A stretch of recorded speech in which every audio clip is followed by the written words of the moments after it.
دنیا میں چیزیں وہ تمام کی تمام چیزیں قلم کے ذریعے سے معلوم ہوگی. تو کتنی بڑی نعمت ہوئی قلم. اسی کو اللہ تعالیٰ فرماتے ہیں الذی علم بالقلم, جس نے قلم کے ذریعے سے سکھایا. اور قلم کتنی بڑی نعمت ہے معلوم. حضرت قتادہ صحابی رضی اللہ تعالیٰ عنہ فرماتے ہیں اگر دنیا میں قلم نہ ہوتا جس کے ذریعے سے سب لکھا جاتا ہے کتابوں میں اور اسی طرح نوٹ بک میں جو لکھا جاتا ہے, اگر قلم نہ ہوتا تو دین اور دنیا ان دونوں کا نظام درہم برہم ہو جاتا. ہمیں پتہ بھی نہ چلتا کہ دین کیا ہے. چلو آپ ہی بتلاؤ, اگر یہ قرآن لکھا ہوا نہ ہوتا, حدیثیں لکھی ہوئی نہ ہوتی, اور مسائل جو کتابوں میں لکھے ہوئے وہ نہ ہوتے, اور اسی طرح جتنے بھی دین کی باتیں ہیں وہ تمام تمام لکھی نہ ہوئی, تو آپ ہی بتلاؤ ہمارے پاس دین کیسے آتا. تو ہمارا دین جو محفوظ ہے یہ قلم کی برکت سے. اس بنا پر اللہ فرماتے ہیں کہ قلم بہت بڑی نعمت ہے, اس نعمت کو معمولی نہ سمجھنا. دوسری بات, یہ جو حضرت قتادہ نے فرمایا کہ اگر قلم نہ ہوتا تو دین کا معاملہ درہم برہم ہو جاتا اور دنیا بھی درہم برہم ہو جاتی. کیوں؟ اس لیے کہ قلم ہی کے ذریعے سے سب لکھا ہوا ہے کہ اس طرح حکومت کرو. اگر فلانے کے ساتھ ہمارا معاملہ ہے تو اس کو قلم میں لکھ دیتے ہیں, چاہے وہ بل بناتے ہو, پیسوں کا حساب معاملات جو تمام کی تمام چیزیں قلم کے ذریعے سے ہوتی ہے. اس لیے یہ پتا چلا اگر قلم نہ ہوتا تو دنیا کا معاملہ بھی درہم برہم ہو جاتا. کتنی بڑی نعمت ہے یہ قلم. اسی بنا پر تو اللہ تعالیٰ نے کلام مجید میں قلم کی قسم کھائی, نون والقلم وما یسطرون, قلم کی قسم اور اس کی قسم جس کے ذریعے سے وہ لکھتے ہیں, وہ تمام کی تمام چیزوں کی قسم جس کو وہ لکھتے ہیں. آپ اندازہ لگاؤ اللہ تعالیٰ کسی چیز کی قسم کھائے وہ چیز کتنی عظیم الشان ہوگی. تو اللہ تعالیٰ نے قلم کی قسم کھائی. اس سے یوں پتا چلا اللہ تعالیٰ فرماتے ہیں علم بالقلم. اور دوسری ایک بات حدیث میں آتا ہے کہ اللہ تعالیٰ نے جب ازل میں ساری مخلوق پیدا فرما دی, ساری مخلوق پیدا فرمانے کے بعد یوں کہا قلم سے کہ لکھ دے, تو اس قلم نے یہ لکھا ان رحمتی غلبت غضبی, کہ میری رحمت میرے غصے پر ہمیشہ غالب رہے گی. تو یہ قلم نے لکھا تھا. سب سے پہلا اگر کسی چیز نے کوئی کام کیا ہو اور لکھا ہو تو وہ قلم نے یہ لکھا تھا. اور وہ بات ابھی بھی حدیث میں یوں ہے, اللہ کے رسول صلی اللہ علیہ وسلم نے یوں فرمایا, اس بات کو اللہ تعالیٰ نے اپنی کتاب میں عرش کے اوپر لکھی ہوئی ابھی بھی موجود ہے. اس بات ان رحمتی غلبت غضبی. دوسری بات, دوسری حدیث میں آتا ہے اللہ کے رسول صلی اللہ علیہ وسلم نے ارشاد فرمایا کہ جس وقت اللہ تعالیٰ نے تمام مخلوق کو پیدا فرمایا تو سب سے پہلے قلم کو پیدا فرمایا, اور قلم سے یوں کہا لکھ دے. حدیث میں اکتب لکھ دے, تو اس قلم نے لکھنا شروع کیا. تو کیا لکھا معلوم؟ حضرت آدم علیہ السلام سے لے کر قیامت تک جتنے انسان آنے والے ان تمام کے حالات کو, تمام کی تقدیرات کو اس قلم نے لکھ دیا. اور وہ لکھا ہوا اللہ تعالیٰ کے یہاں ابھی بھی موجود ہے. تو یہ سب سے پہلے کس نے لکھا؟ قلم نے لکھا. اس بنا پر اللہ تعالیٰ یوں فرماتے الذی علم بالقلم, قلم کے ذریعے سے اللہ تعالیٰ نے تمہیں علم سکھایا. دوسری بات حدیث میں آتا ہے کہ اللہ تعالیٰ نے اپنے ہاتھوں سے, اپنے دست مبارک سے 4 چیزوں کو پیدا فرمایا. 4 چیزوں کے علاوہ دنیا میں جتنی چیزیں ہیں ان تمام چیزوں کو کلمہ کن سے پیدا فرمایا. یوں فرمایا کن ہو جا, تو وہ ہو گئی. لیکن 4 چیزیں ایسی ہیں جس کو اپنے دست قدرت سے بنائی. اور وہ چیزیں دست قدرت سے بنانے کا مطلب یہ کہ وہ بڑی عظیم الشان ہے کہ جس کی بنا پر اللہ تعالیٰ نے اپنے ہاتھ سے بنائی. وہ 4 چیزیں کون سی؟ سب سے پہلی چیز جو بنائی وہ قلم, دوسری چیز عرش, تیسری جنت عدن, چوتھی حضرت آدم علیہ السلام. حضرت آدم علیہ السلام کو اپنے ہاتھ سے بنایا. بلکہ جس وقت بنایا حضرت آدم علیہ السلام کو اپنے ہاتھوں سے, علماء فرماتے ہیں کہ اس کا یہ مطلب کہ اس کی شرافت کی علامت ہے, بزرگی کی علامت ہے کہ جس چیز کو اللہ تعالیٰ اپنے ہاتھوں سے بنائے. خیر دوسری بات چل جائے گی, اس سے میں وہ واقعہ چھوڑ دیتا ہوں. تو یہ 4 چیزیں ایسی ہیں کہ جس کو اللہ تعالیٰ نے اپنے ہاتھوں سے بنائی. اور اسی طرح علماء فرماتے ہیں کہ دنیا میں 3 قلم ہیں. سب سے پہلا قلم اللہ تعالیٰ کا کہ جس قلم نے ساری کائنات کی تقدیریں لکھی, ایک تو وہ قلم. دوسرا قلم وہ قلم جو اللہ تعالیٰ نے فرشتوں کو عطا فرمایا کہ جو انسانوں کے اعمال نامے لکھتے ہیں، اور اللہ تعالیٰ نے جو واقعات اور جو حادثات تقدیر میں ہونے والے ہیں اور جس کے لکھنے کا حکم فرمایا، اس قلم کے ذریعے سے فرشتے لکھتے ہیں۔ یہ دوسرا قلم، اور تیسرا قلم انسانوں کا قلم کہ جس کے ذریعے سے ہم اپنی باتیں لکھتے ہیں۔ 3 قلم ہے دنیا میں۔ بلکہ ایک مرتبہ حضرت سلیمان علیہ السلام نے جناتوں سے ایک سوال پوچھا کہ یہ جو میں کلام کرتا ہوں، منہ سے جو نکلتی ہے بات، اس کی فضیلت آپ بیان کرو۔ تو جناتوں نے عجیب جواب دیا۔ جناتوں نے کہا کہ اللہ کے رسول، جو منہ سے بات نکلتی ہے اس کی کوئی فضیلت نہیں۔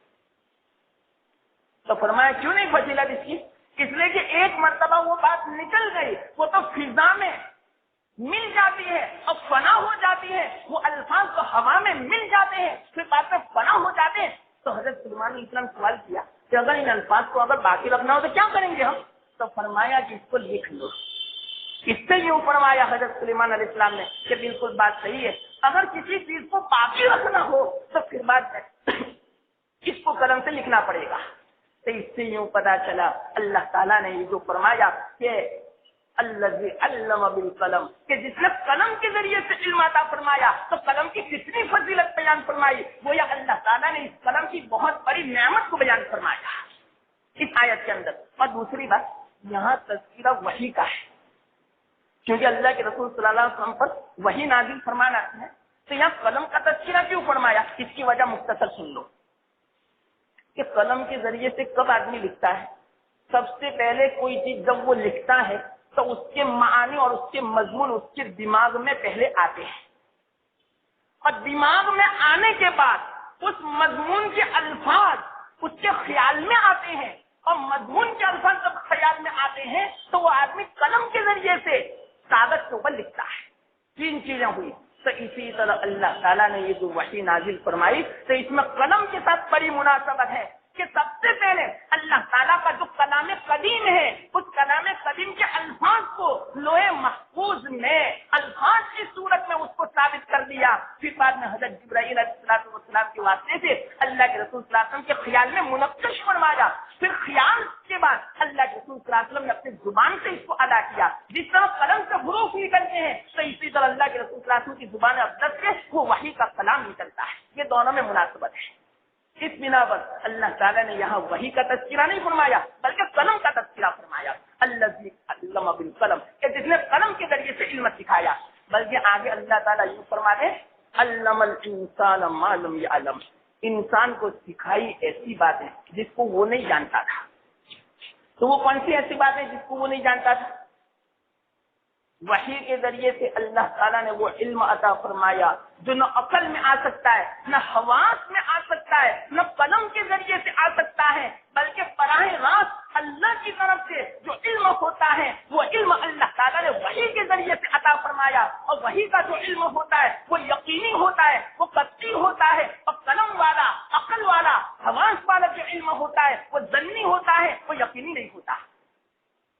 تو اللہ تعالیٰ نے انسان کو ایسا علم عطا فرمایا کہ جس کو وہ نہیں جانتا تھا۔ یہ اس آیت کا مطلب ہوا۔ آگے کلا ان الانسان لیطغی، کلا اس کا معنی ہوتا ہے ہرگز نہیں۔ اب اس کی تفسیر کیا؟ مختصر سن لو۔ کلا یہ حرف ہے اور اس کا معنی ہوتا ہے ہرگز نہیں، اور عربی کا یہ جو لفظ ہے کلا کا، یہ اس وقت استعمال ہوتا ہے کہ جب کلا سے پہلے کوئی ایسا کلام ہو کہ جس کلام میں اللہ تعالیٰ نے کسی کو جھڑکا ہو، کسی پر ڈانٹ ڈپٹ کی ہو، تب جا کے یہ کلا لاتے ہیں۔ یعنی کلا سے پہلے جو کلام ہوتا ہے اس میں جھڑکنا ہوتا ہے، ڈانٹ ڈپٹنا ہوتا ہے، اور اسی طرح غصے والا کلام ہوتا ہے۔ تو یہاں کلا سے پہلے تو کوئی ایسا کلام نہیں کہ جس میں جھڑکنا ہو۔ سوال پیدا ہوتا ہے، زبردست سوال ہے یہ۔ یہاں پر تو اللہ تعالیٰ یہ بیان فرماتے ہیں کہ اللہ بڑا کریم ہے کہ جس نے قلم کے ذریعے سے علم کو سکھایا۔ تو یہ تو نعمت کی بات اللہ تعالیٰ نے کلا سے پہلے بیان فرمائی کہ کوئی جھڑکنے والا کلام نہیں ہے۔ تو کیا وجہ اس کی؟ کلا لانے کی کیا ضرورت پڑی؟ تو اس کی وجہ سنو۔ سب سے پہلے وجہ سمجھانے سے پہلے ایک بات سنو۔ کہ یہ جو کلّا کا لفظ ہے، جب بھی کلّا کا لفظ آئے قرآن میں تو سمجھ لو کہ وہ مکی صورت ہوگی، مدنی صورت نہیں ہوگی۔ جو صورتیں اللہ تعالیٰ نے مکہ میں نازل فرمائی اسی صورت میں اللہ تعالیٰ نے لفظ کلّا کو بیان فرمایا، اور جو صورت مدینہ میں اللہ تعالیٰ نے نازل فرمائی اس میں لفظ کلّا نہیں ہے۔ کیا وجہ اس کی وجہ سن لو۔ اس لیے کہ کلّا کا جو معنی ہوتا ہے وہ جھڑکنے کا ہوتا ہے، غصے کا ہوتا ہے، دانت ڈپٹ کا ہوتا ہے۔ تو مکہ میں لوگ کیسے تھے؟ جھگڑالو قسم کے، کافر قسم کے، منافق قسم کے، اللہ کے نافرمان تھے اور اللہ کے رسول صلی اللہ علیہ وسلم کو ستانے والے تھے۔ اسی بنا پر اللہ تعالیٰ نے جتنی مکی صورتیں ہیں ان صورتوں میں تو کلّا بیان فرمایا اور مکی صورتوں میں کلّا نہیں۔ کیوں؟ اس لیے کہ مدینہ میں جو لوگ تھے وہ مسلمان تھے، صحابی تھے، اور صحابی سے جب کوئی گناہ ہو جاتا تھا تو فوراً وہ توبہ کر لیتے، اور توبہ کر لینے کے بعد اللہ کو راضی کر لیتے، اور جب اللہ راضی ہو جا رہے تو اللہ ان کو نہیں جھڑکتا تھا۔ اس بنا پر مدینہ میں اس لفظ کو اتارنے کی ضرورت نہیں پڑی۔ یہ تو ایک وجہ میں نے علمی بیان کی کلّا کی۔ دوسری وجہ، آپ کلام مجید غور سے پڑھو گے تو کلّا کا لفظ پہلے 15 پارے میں نہیں پڑھو گے آپ، کلّا کا لفظ دوسرے 15 پاروں میں، اور اخیری جو 5 پارے ہیں اس میں کلّا کا ذکر بہت کثرت سے ہے۔ کیا وجہ ہے؟ اس بنا پر کہ گویا اللہ تعالیٰ یوں فرماتے ہیں کہ یہ کلام مجید کو ہم نے ہدایت کے لیے نازل فرمایا۔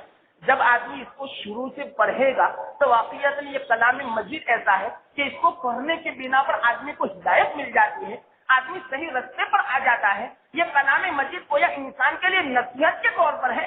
جب 15 پارے تک اس نے پڑھا وہاں تک اس کو نصیحت نہیں ملی اور وہاں تک اس کو ہدایت نہیں ملی، یہاں تک وہ صحیح رستے پر نہیں آیا، تو واقعی اگر اب تو وہ بندہ اس لائق ہے کہ اس کو جھڑکا جا رہا ہے۔ اس بنا پر اللہ تعالیٰ نے پہلے 15 میں کلّا کو نازل نہیں فرمایا اور 15 کے بعد کلّا کو، اور اخیر 5 پارے میں زیادہ کلّا اس بنا پر آیا کہ 25 پارے کوئی تلاوت کر لے، اس کے بعد اس کی زندگی میں کوئی انقلاب نہ ہو، اپنی زندگی میں کوئی اصلاح نہ ہو، تو یہ تو کتنے افسوس کی بات ہے۔ تو اللہ تعالیٰ اور زیادہ ان کو غصے میں آتے ہیں کہ ابھی بھی آپ اس کلام مجید کی ہدایت کو حاصل نہیں کیا اور صحیح رستے پر نہیں آئے۔ اس بنا پر اخیری 5 پاروں میں کلّا کو اللہ تعالیٰ نے زیادہ بیان فرمایا۔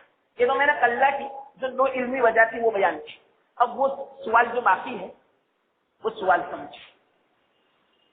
سوال ہو سکتا ہے بغور سننا کہ اللہ تعالیٰ نے کلّا سے پہلے فرمایا کہ تمہارا رب بڑا کریم ہے کہ جس نے قلم کے ذریعے سے علم سکھایا، تو اس میں کیا ڈانٹ ہے؟ یہ تو اللہ تعالیٰ نے نعمت بیان فرمائی۔ حالانکہ یہ قاعدہ ہے کہ کلّا سے پہلے جو کلام ہوتا ہے اس میں جھڑکنا ہوتا ہے، اس میں غصہ ہوتا ہے، تو اس میں تو کوئی غصے کی بات نہیں ہے، اس میں تو کوئی جھڑکنے کی بات نہیں ہے۔ لیکن یہاں پر ایک بات پوشیدہ ہے، آدمی جب سوچے نا تو نکل سکتی ہے، بغیر سوچے نہیں نکل سکتی۔ کیا بات سوچنے کی؟ کہ اللہ تعالیٰ نے ایک طرف تو یہ دعویٰ فرمایا کہ انسان کے اوپر ہم نے بڑا کرم کیا، بڑا احسان کیا، اور کتنا کرم اور کتنا احسان کیا کہ جس کی بنا پر ہم نے انسان کو اشرف المخلوقات بنایا، تمام مخلوقات میں ہم نے انسان کو مکرم بنایا۔ جب انسان کو مکرم بنایا، بغور سننا بڑی عجیب بات بیان فرمائی مفسرین نے، اب کسی مفسرین نے یہ بات نہیں بیان فرمائی سوائے شاہ عبدالعزیز محدث دہلوی رحمۃ اللہ علیہ نے۔ کتنی زبردست علمی بات ہے کہ آدمی جھوٹ، تو کیا فرمایا کہ ایک طرف تو اللہ یوں فرماتے ہیں ہم نے انسان کو مکرم بنایا، اور دوسری بات کلّا سے پہلے جو آیت ہے اس سے یوں پتا چلتا ہے کہ اللہ تعالیٰ نے قلم کے ذریعے سے انسان کو ایسا علم عطا فرمایا جو علم اس کی قدرت میں نہیں تھا۔ بات صحیح ہے، چلو یہاں تک ہم نے مان لیا۔ کیوں علم عطا فرمایا اس کی وجہ بھی سن لو۔ اللہ تعالیٰ نے انسان کو علم اس لیے عطا فرمایا کہ انسان کو اللہ تعالیٰ نے دنیا میں اپنا نائب بنایا، اپنا خلیفہ بنایا۔ اس علم کے ذریعے سے وہ پوری دنیا میں وہ حکومت کر سکتا ہے۔ اگر علم نہ ہوتا تو پوری دنیا میں حکومت نہ کر سکتا، اور اللہ کی حکومت پوری دنیا میں ہے، لیکن یہاں انسان کی حکومت اللہ کا نائب بن کے ہے۔ تو جس طرح اللہ حاکم ہے، اللہ بادشاہ ہے، تو اللہ نے اپنی بادشاہت کا نمونہ جو بنایا، اپنی بادشاہت کا جو نائب جو بنایا، تو اللہ تعالیٰ نے انسان کو بنایا۔ تو انسان کو علم کی ضرورت پڑے گی. بات صحیح ہے.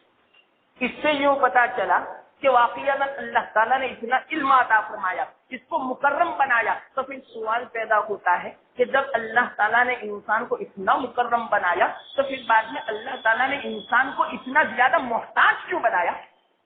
اتنا زیادہ محتاج بنایا انسان کو کہ اتنا محتاج کوئی مخلوق نہیں جتنا انسان محتاج ہے. کیسے؟ مثال کے طور پر ہم جانوروں سے بھی محتاج ہیں, اس کے ذریعے سے دودھ حاصل کرتے ہیں, اس کے ذریعے سے گوشت حاصل کرتے ہیں. جانور ہمارا محتاج نہیں. اگر دنیا میں انسان ایک بھی باقی نہ رہے پھر بھی جانور باقی رہیں گے, لیکن اگر کوئی جانور باقی نہ رہے اور دنیا کی چیزیں باقی نہ رہے تو انسان بھی باقی نہیں رہے گا. اس سے یوں پتا چلا کہ انسان زیادہ محتاج ہے دوسری مخلوق کے مقابلے میں. پھر سوال یوں پیدا ہوتا ہے, مثال کے طور پر ایک معمولی مثال میں دے دیں.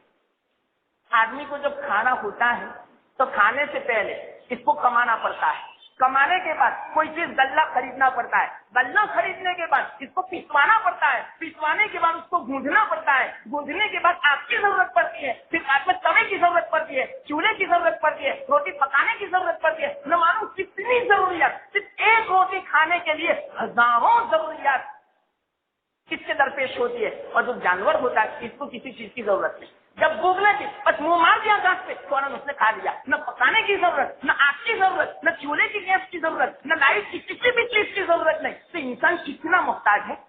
تو یہاں سوال پیدا ہوتا ہے کہ اللہ تعالیٰ نے جب انسان کو اتنا مکرم بنایا تو پھر بعد میں اس کو محتاج نہیں بنانا چاہیے. یہ محتاج بنانا اس بات کی علامت ہے کہ انسان مکرم نہیں ہے. پھر دوسرا سوال کہ چلو خیر, اللہ تعالیٰ نے انسان کو اتنا محتاج بنایا دوسری مخلوق کا. کیوں بنایا؟ اس لیے کہ دوسری مخلوق پر اس کی حکومت کرنی ہے, اس بنا پر اس کو محتاج بنایا. لیکن سوال پیدا ہوتا ہے کہ اس کی جو ضرورتیں ہیں, اس کی جو محتاج بنا ہے, تو اس کی ضرورتوں کو پورا کرنے کے لیے اللہ تعالیٰ نے اتنا زیادہ مال کیوں نہیں دیا کہ جس کے بنا پر وہ اپنی ضرورتوں کو پوری کرتا. یہ دوسرا سوال. بغیر سننا سوال سمجھ میں آیا؟ جب ہی آپ اس آیت کا مطلب سمجھ سکو گے, جب سوال سمجھو گے تو کیا میں نے سمجھایا؟ پہلا مطلب یہ کہ انسان کو اللہ تعالیٰ نے اتنا محتاج کیوں بنایا. جب اتنا مکرم ہے, اشرف المخلوقات ہے, سب سے زیادہ اکرم ہے, تو پھر بات میں اس کو محتاج نہیں بنانا چاہیے. تو اس کا جواب تو میں نے دے دیا. کیوں؟ دنیا میں اس کو حکومت کرنی ہے تو دنیا کی ضرورتوں کا اس کو محتاج بنا دیا. تو پھر بعد میں دوسرا سوال پیدا ہوتا ہے کہ جب انسان اتنا زیادہ محتاج ہے تو پھر بعد میں اپنی ضرورت پورا کرنے کے لیے اللہ تعالیٰ نے اتنا زیادہ سامان کیوں نہیں دیا, اتنا زیادہ پیسہ کیوں نہیں دیا؟ کیونکہ دنیا میں جتنی چیزیں ہیں اس کو حاصل کرنے کے لیے پیسوں کی, خزانے کی ضرورت پڑتی ہے. تو اللہ تعالیٰ نے انسان کو مالدار کیوں نہیں بنایا؟ بعض ہی انسان مالدار ہے اور بعض تو غریب ہے, فقیر ہے, محتاج ہے. تو اللہ تعالیٰ نے تمام انسان کو مالدار کیوں نہیں بنایا؟ یہ سوال پیدا ہوتا ہے. جب انسان اتنا زیادہ محتاج ہے جتنی محتاجگی دوسری مخلوق کو نہیں, تو پھر بعد میں اللہ تعالیٰ کو چاہیے کہ انسان کو اتنا مال بھی دینا چاہیے کہ جس کی بنا پر اپنی ضرورت پوری ہو جائے. تو اللہ تعالیٰ, یہ سوال پیدا ہوتا تھا یہاں پر, تو اللہ تعالیٰ نے اس کا جواب دیا, کلا ہرگز نہیں, اتنا مال تو انسان کو دیا ہی نہیں جائے گا. اب سمجھ میں آئی نا بس؟ یہ ہے تفسیر. یہ معمولی تفسیر مت سمجھنا. اس کو جو سمجھا ہوگا, جو واقعیتاً عالم ہونے, وہ اگر اس تفسیر کو سن لے خوش ہو جاوے, وجد میں آ جاوے. اتنی زبردست یہ تفسیر ہے, دونوں میں مناسبت کو حضرت نے بیان فرمائی. واقعیتاً اندر میں کچھ سوال پیدا ہوتا ہے, بالکل صحیح ہے, ورنہ دونوں آیتوں میں کوئی وقت معلوم نہیں ہوتا کہ پہلے یوں فرمایا اللہ نے بڑی نعمت بیان فرمائی اور دوسرے آیت میں یوں فرمایا اللہ ہرگز نہیں, ان الانسان لیطغی, کہ بے شک انسان کا سرکشی کرتا ہے. سب سوال جو پیدا ہوتا تھا کہ اللہ نے جب انسان کو محتاج بنایا تو محتاج جب بنایا تو مال بھی دینا چاہیے. تو اللہ تعالیٰ اس کا جواب دیتے ہیں کہ نہیں, ہم مال نہیں دیں گے اتنا زیادہ. اگر ہم مال دے رہے تو ان الانسان لیطغی, تو انسان تو سرکشی اختیار کر لے. اس بنا پر ہم اتنا مال نہیں دیں گے. کیا وجہ اس کی؟ ان الانسان لیطغی, کہ انسان تو سرکشی اختیار کرے. تو اس سے یوں پتا چلا کہ آپ نے جو شروع میں اشکال کیا تھا کہ ہم نے انسان کو فضیلت عطا فرمائی, جب فضیلت دی تو پھر بعد میں یہ کمی کیوں؟ تو پھر بعد میں اللہ نے اس کا یہ جواب دیا کہ یہ جو کمی ہے نا وہ اس بنا پر ہے, مال کی کمی اس بنا پر ہے کہ اگر مال ہم زیادہ مقدار میں دے دے تو انسان بہت زیادہ سرکش ہو جاتا، حد سے تجاوز کرتا اور اسی طرح ظلم کرتا لوگوں کے اوپر. کیوں؟ الرآہ استغنا کلا ان الانسان لیطغی الرآہ استغنا. وہ اپنے آپ کو بے نیاز سمجھنے لگتا ہے. جب انسان کے پاس مال آ جاتا ہے نا پھر بعد میں وہ یہ سمجھتا ہے اب مجھے کسی کی ضرورت نہیں. ہر ایک کے ساتھ وہ ظلم کا معاملہ کرتا ہے، ہر ایک کو حقیر سمجھنے لگتا ہے اور وہ اپنے آپ کو یہ سمجھتا ہے مجھے کیا، میرے پاس تو کروڑوں کا بیلنس ہے، میں جو کچھ بھی کروں کوئی حرج کی بات نہیں. اللہ کو بھی بھول جاتا ہے. جب بہت فراوانی ہوتی ہے نا تو اللہ کو بھی بھول جاتا ہے. جب مصیبت آتی ہے نا تو پھر بعد میں اللہ کو بھی یاد کرتا ہے. اسی بنا پر اللہ تعالیٰ نے انسان کو محتاج بنایا، انسان کو کبھی مصیبت میں رکھا، کبھی بیماری میں رکھا. کیوں؟ اللہ کا احسان سمجھو. اس سے ایک بات کا پتہ چلا. کس بات کا پتہ چلا؟ اللہ نے انسان کو تو محتاج بنایا، اللہ نے انسان کو کبھی مصیبت میں رکھا، کبھی بیماری میں رکھا. یہ اس لیے رکھا کہ انسان کبھی سرکشی میں مبتلا نہ ہو جائے، اللہ سے بے نیاز نہ ہو جائے، اللہ کو بھول نہ جائے. اس بنا پر اللہ تعالیٰ نے اتنا زیادہ مال نہیں دیا. اللہ تعالیٰ نے یہ مطلب اس کا نکلا. دوسری بات کلا ان الانسان لیطغی ان رآہ استغنا، کہ وہ اپنے آپ کو بے نیاز سمجھتا. یہاں ایک سوال پیدا ہوتا ہے، یہاں ایک دوسرا سوال. کون سا سوال؟ کہ ہم نے تو دیکھا کہ حضرت سلیمان علیہ السلام تو پوری دنیا کے بادشاہ تھے، انہوں نے تو کبھی سرکشی نہیں کی. اور اسی طرح بعض صحابہ ایسے ہیں جو بہت مالدار تھے، انہوں نے بھی تو کبھی سرکشی نہیں کی. تو یہاں پر یہ بات کیسے آئی کہ یہ مال جو ہے نا وہ سرکشی میں مبتلا کرتا ہے؟ تو اس کا جواب اللہ تعالیٰ نے خود عطا فرمایا کہ یہ مال سرکشی کا سبب نہیں بنتا، بلکہ مال جب آتا ہے اور آدمی جب اللہ سے غافل بن جاتا ہے، اور رآہ استغنا کا معنی کہ وہ اپنے آپ کو بے نیاز سمجھنے لگتا ہے، کہ آدمی مال آنے کی بنا پر جب بے نیاز اپنے آپ کو سمجھتا ہے، اللہ کو محتاج نہیں سمجھتا، تو پھر بعد میں وہ سرکشی کرنے لگتا ہے. جیسے اس کی مثالیں بہت ساری، میں مختصر میں مثال دی. مثال کے طور پر شداد کے پاس کتنا مال تھا، جس نے دنیا میں اللہ کا مقابلہ کر کے جنت بنائی. اب آپ ہی اندازہ لگاؤ، اللہ تعالیٰ نے جب اس کو بہت مال دیا تو دیکھو قرآن میں بھی ہے وَلَوْ بَسَطَ اللَّهُ الرِّزْقَ لَبَغَوْا فِي الْأَرْضِ. اگر اللہ تعالیٰ بندوں کے اوپر اپنی روزی کو پھیلا کر رکھتے تھے تو یہ بندے پھر بعد میں زمین میں فساد مچاتے. تو جیسے کہ شداد نے دنیا میں فساد ایسا مچایا کہ اللہ کا مقابلہ کیا اور یوں کہا میں بھی اللہ جیسی جنت بنا سکتا ہوں. اس سے زیادہ فساد کیا ہو سکتا ہے؟ فرعون کو اللہ تعالیٰ نے مال دیا، اس کو سلطنت عطا فرمائی اللہ تعالیٰ نے. تو سلطنت دینے کی بنا پر اس نے کیا کیا؟ اللہ ہی کے سامنے یوں کہا انا ربکم الاعلی، میں تمہارا سب سے بڑا معبود ہوں. اس سے یوں پتا چلا کہ انسان کے پاس جب بہت مال آتا ہے تو وہ سرکشی کرنے لگتا ہے. قارون نے کیا کیا؟ قارون کے پاس بہت سارا مال آ گیا، حضرت موسیٰ علیہ السلام نے اس کو سمجھایا لیکن وہ نہیں سمجھا. نہ سمجھنے کی بنا پر آخرکار وہ زمین میں دھسا دیا گیا. طویل واقعہ ہے اور ابھی بھی وہ دھس رہا ہے. روایتوں میں آتا ہے قارون کی لاش کو اور اس کے ساتھیوں کی لاش کو اور اس کا جتنا بھی سامان اور خزانہ تھا وہ تمام کا تمام ابھی ہو بہو محفوظ ہے. قارون بھی اسی حالت میں محفوظ ہے. روزانہ روایت میں یوں آتا ہے اپنے قد کے برابر اندر میں دھستا ہے. 7 زمینوں کے نیچے دھستا رہے گا تب تک جب تک کہ حضرت اسرافیل علیہ السلام نفخے صور فرمائیں گے. دوسری مرتبہ اس وقت وہ قارون نکلے گا اندر میں. ابھی بھی وہ روزانہ اندر میں جا رہا ہے. اب اندازہ لگاؤ کئی ہزار سال ہو چکے تو روزانہ اپنی قد کے برابر جاتا ہے تو ابھی تو معلوم کتنے نیچے وہ پہنچ گیا ہوگا اپنے خزانے کے ساتھ. اور خزانہ خود قرآن میں اللہ تعالیٰ نے اس کا بیان فرمایا. ہم نے کتنا خزانہ عطا فرمایا معلوم کہ 40 آدمی چاہیے بہادر اور طاقتور اس کے خزانوں کی چابیوں کو اٹھانے کے لیے. کتنا خزانہ اس کے پاس تھا سونے اور چاندی کا، اور اس کی ایک چابی ایک بارش کے برابر ہوتی تھی. روایت میں یوں آتا ہے. تو اللہ تعالیٰ نے اس کو کتنا خزانہ دیا، لیکن یہ خزانے کا سبب کیا بنا؟ اللہ ہی کا وہ نافرمان بن چکا. اپنے نبی جو تھا حضرت موسیٰ علیہ السلام، حالانکہ سب کے چچا کا وہ سگے چچا کے وہ دونوں بھائی تھے، تو اس کے بنا پر ان کو بھی جھٹلا دیا. یہ مال کی بنا پر اللہ تعالیٰ فرماتے ہیں کہ واقعات نگاہ مال زیادہ دے تو پھر بعد میں انسان سرکشی میں اتر جاتا ہے. یہ تو میں نے چند مثالیں دی، لیکن یہاں پر جو مثال لائے اللہ تعالیٰ اصل میں ابو جہل کو بیان کرنا ہے. اس کو اللہ تعالیٰ فرماتے ہیں کہ الرآہ استغنا ان الی ربک الرجعی، اپنے رب ہی کی طرف سب کو لوٹنا ہے. یہاں جتنی سرکشی کرنا ہو کر لو، کل قیامت کے دن اللہ کے سامنے تمہیں جواب دینا ہے.